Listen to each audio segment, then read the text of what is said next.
Thank you Bambu Lab for sponsoring this video.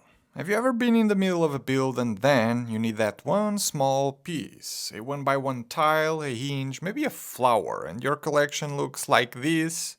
Yeah, the bin, the black hole of Lego, where pieces go in and are never seen again. So sorting your Lego saves time, like there really is no other way to go about it. So let me tell you a bit of how I sort my Lego collection. Over the years I've tried a bunch of different systems, from the little hardware drawer units to color sorting. Yes, I made that mistake too, but nothing really worked the way I needed. Eventually I landed on something that finally felt right. I use IKEA Alex drawer units, the 6 drawer units with wheels, which make them easy to move around when needed.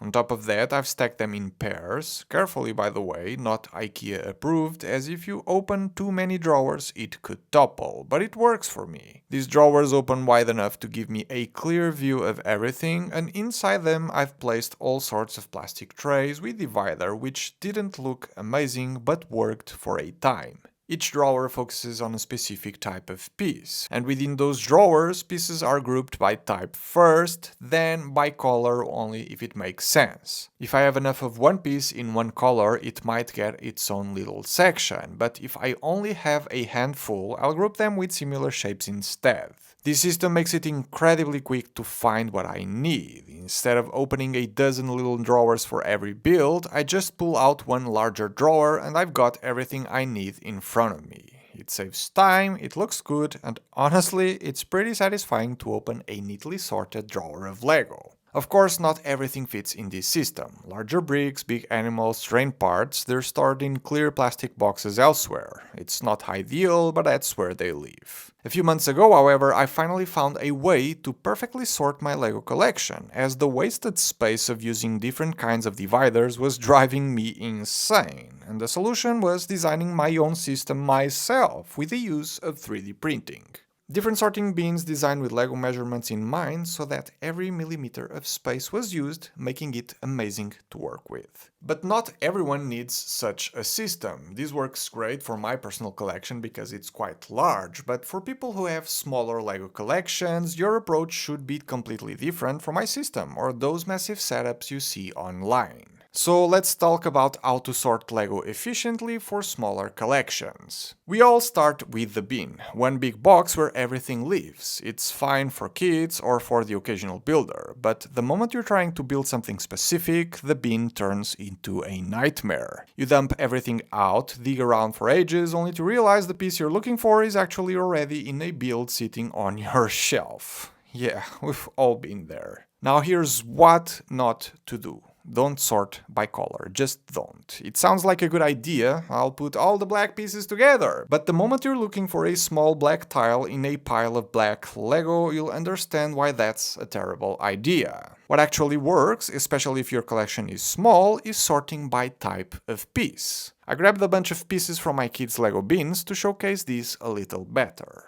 I feel the way you should be grouping pieces together is bricks, modified bricks, plates, modified plates, rounded elements, slopes, transparent elements, doors and windows, vehicle-related pieces, botanicals, minifigures and utensils, and finally miscellaneous. This way you'll find that black plate faster in a tray of other plates than you ever would in a sea of black pieces of every shape and size. And you don't need to spend a fortune on drawer systems either. The Alex drawers I rave about all the time are quite pricey. There's a ton of ways to go about this, though for this particular video I came up with an idea of my own.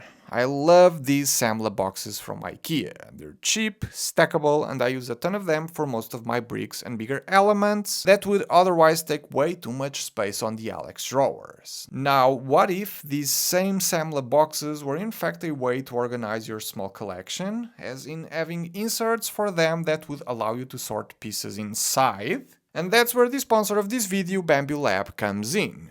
3D printing has become incredibly accessible and cheap for the average consumer. The A1 Mini, as an example, retails for just $220, cheaper than most LEGO sets these days, and will be able to tackle most projects you have in mind. But there's a whole range of printers with larger building plates, like the A1 or the enclosed P1X, the X1C, and all of these have multicolored printing capabilities if you add in their respective automatic material systems, which are completely optional. Yeah, you could say that I have a problem, but I truly am a massive fan of 3D printing and I take great pride in my collection of printers. With these machines I was able to turn rolls of filament into the perfect LEGO sorting system, made building trays, brick rulers and more, on top of a wide range of personal objects for my home I use on a daily basis. There's an entire community of people on Maker World designing and uploading projects for people to print, with all of the settings automatically dialed in, making it incredibly easy to print whatever you may need.